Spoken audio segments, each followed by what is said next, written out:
What is up, YouTube? Matt Emroy back again. Back to another vlog video for today. I hope these aren't getting too old for you guys. I know these are the only kind of videos I've been doing recently, but just been very busy doing a lot of work helping out friends of the family with their computer problems, and just hasn't left me a heck of a lot of time to think of interesting videos to do. Now, as I stated yesterday, for those guys that didn't see that video, I did purchase a SSD for the 6-core HP that is down my media center system. Basically, that should be coming in the next few days. I did also purchase a hard drive rail for that because, of course, the SSDs you get are 2.5 inch, and I need to put it in a 3.5 inch base. So basically, it's a rail that'll allow me to put that smaller SSD into a desktop. It's a conventional SSD in the sense that it's not an M2 or an M-SATA like I have in my Dell XPS 8700, mainly because that particular computer's motherboard doesn't support either of those, so I had to just go with a regular SSD like you would put in a laptop. Other than that, I am still planning on upgrading the video card in that computer sometime in the future. What's in there right now is a card I've had for quite a few years now. It's a ATI Radeon HD 6670, which is an awesome card. It does HD 1080p perfectly, which is that's what that TV is. It's not 4K or anything. But I would like to get another R7 360 like I have in the XPS 8700 for that media center system. Probably not going to happen for a while. I don't know when the funds are going to be available for that, but when it does happen, I will definitely do a video about that.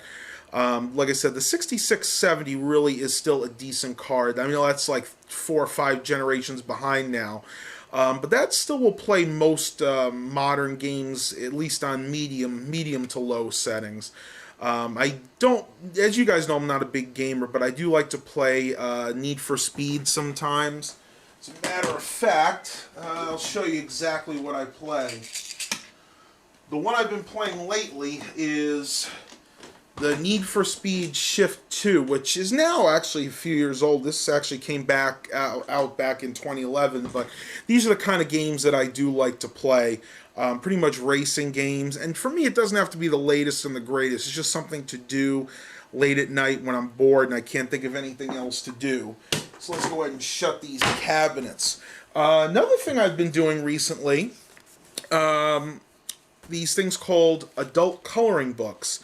I know it sounds a little cheesy, right? But these are actually really interesting. If you look closely, you can see that the patterns are very intricate, and you would never be able to use a crayon to do this. I actually have to use colored pencils, and this is something I actually picked up at the dollar store. There are quite a few. I believe there are about 20 different colored pages in here, and you can see they all have different designs. This one's kind of got a floral design here. This one's kind of star and moon shaped. The reason I like to do this is I have had problems with my motor skills ever since I was young. I've had problems writing. I don't have very good handwriting. I try. If for anything to be legible, I have to go very, very slow when I write something out. So doing things like this really helps tune your motor skills.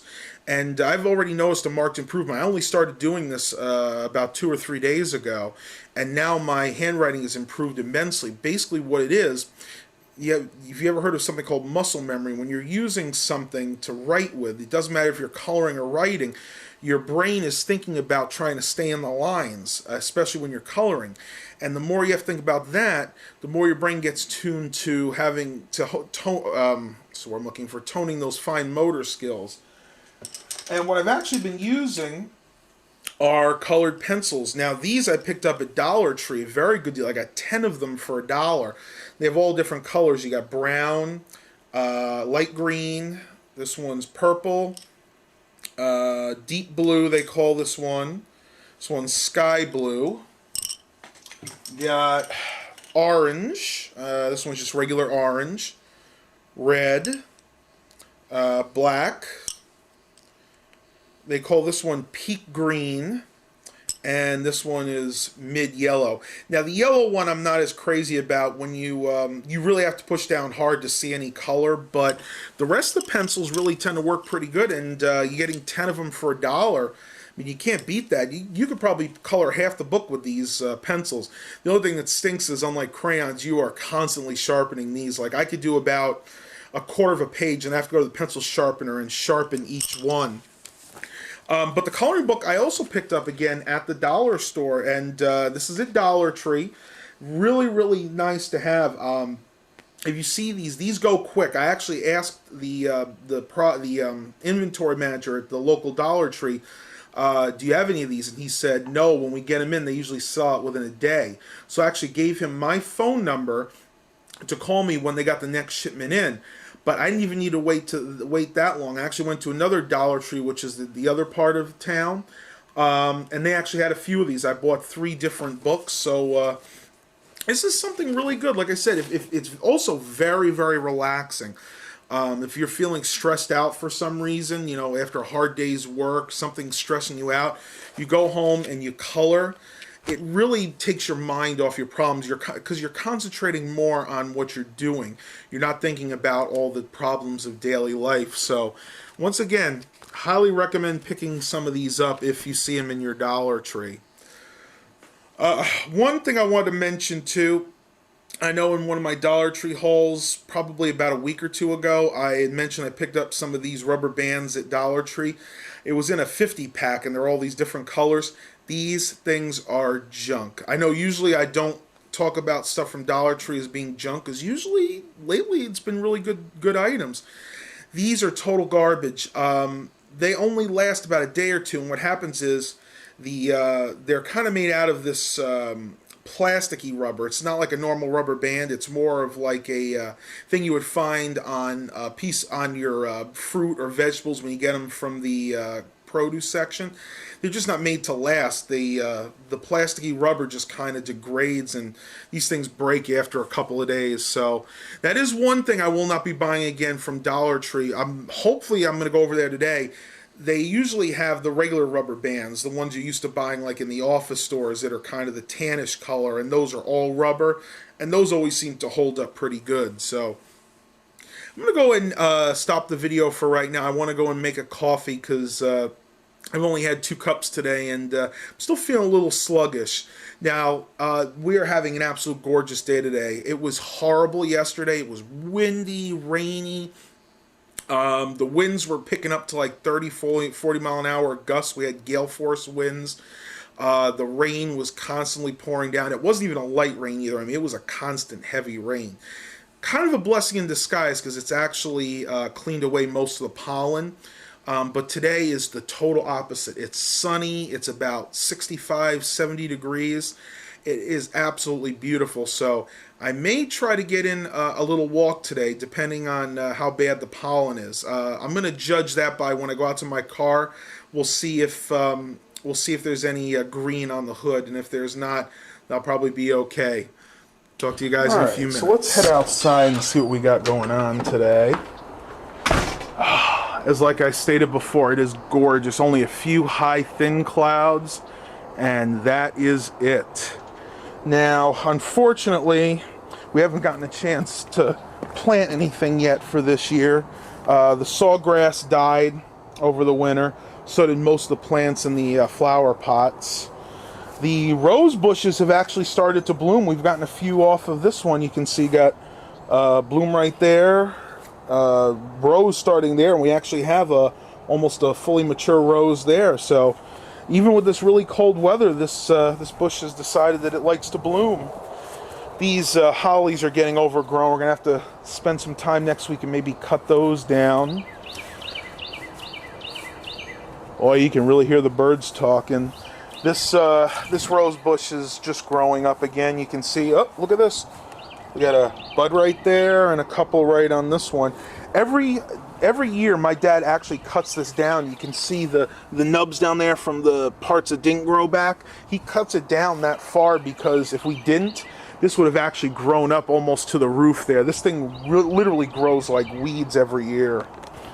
And now you see this. This is the plum tree, which I do need to feed this today. I need to go ahead and get into the shed, and I want to go ahead and put in some spikes. They're actually little spikes you put in here, and it actually feeds the tree over time. But as you can see, it's doing pretty well. A few of the branches died off, like we got a couple of some dead loss here. I'm just going to pull those off because they are absolutely dead. They're brittle, and they're actually going to hinder the tree being on there. Those I can just throw on the ground. But as you can see, for the most part, the tree did survive that little tornado we had. If you guys haven't seen that video, check it out. It's called I Survived the Tornado. And the tree just toppled over like that. Just went right on the ground. And these stakes seem to be holding it up pretty good. We had one of our lawn, actually our lawn and garden guy come and fix it for us. He put these metal poles in and then just put the bungee cords there, and it seemed to hold up pretty well. So let me go grab those spikes and get to work on that.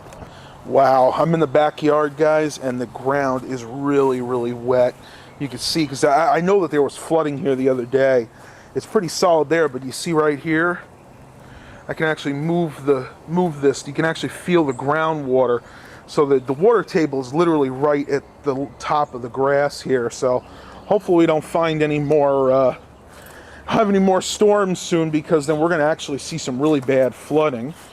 We'll go into the shed here and see if I can find those spikes. I don't know if I ever showed you guys this before. This is our shed we put in a couple of years ago. I got all my bikes sitting over there. This is my Huffy that I got from that garage sale probably 4 or 5 years ago. I paid 20 bucks for it. I did wind up putting 2 new tubes. I had to put a new tube in the rear tire the first year I got, and then a new tube in the front tire the year after. The ones in there were actually dry rotted because the guy had those sitting. The bike was sitting for about 4 or 5 years in the garage. He had had some knee surgery, and he just didn't use it, and I think it just kind of started to get dry rotted. But my dad did a really good job here. He actually made all these shelves up here. Originally this didn't come with anything like that, so he actually put all these shelves here, so you could store a lot of old knickknacks and things. You can see we have our water storage here. This is just in case of emergencies, but even this needs to be replaced. That's really gross. That probably will only be used to water plants at this point. This is the Campbell Hosfeld air pump. This is a trying to see, there it is, 110 psi air compressor. Nothing super special, but it's good for filling up the bike tires. I gave like 10 or 15 bucks for this at a garage sale probably maybe 5 or 10 years ago, and it's done really well. The switch turn on is back here, actually. I'm not going to run it all, but you get the idea. It's just like a regular air compressor, just kind of on a smaller scale. Well, I need to go ahead and find these spikes and get to work putting those in, so talk to you in a few minutes. Alright, so these are the spikes here, and the directions are fairly simple. It says you need to place these at a 45-degree angle near the root of the tree, and they need to be 3 feet apart from each other. And that's really convenient because these posts I just measured are almost exactly 3 feet apart.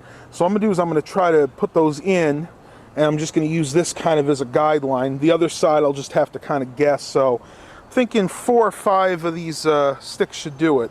Let's go ahead and give it a try. One thing I forgot to mention is when you're doing this, you also want it to be about a foot or 2 from the tree, because you want this to hit the roots at the edge, because that's where the tree gets most of the nutrients from. And usually just use a hammer to go ahead and hammer them in. Now, they normally won't break like this. The reason that's happening is these are kind of on the old side. I'll probably wind up going ahead and going to Home Depot sometime in the next month or 2 and getting a new batch of them, but for now these should do just fine. So I have one over there, I have one there, and I'm going to put one here, and I might go ahead and stick one over here. I'm not sure yet, so let me go ahead and finish hammering these in, and the tree should be fed for a good long while. Alright, mission accomplished. When I put in 4 in, I put one right there, put basically 2 in between each of these braces.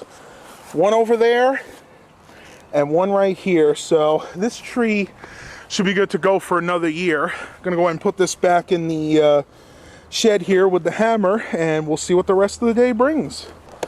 Well guys, that chore is now complete. Whew. I got a little frightened for a moment there. When I went to go ahead and lock up the shed, I realized I couldn't find my keys, so I was searching all over the place, all over the ground, because I figured they must have fallen out when I was pounding those stakes in.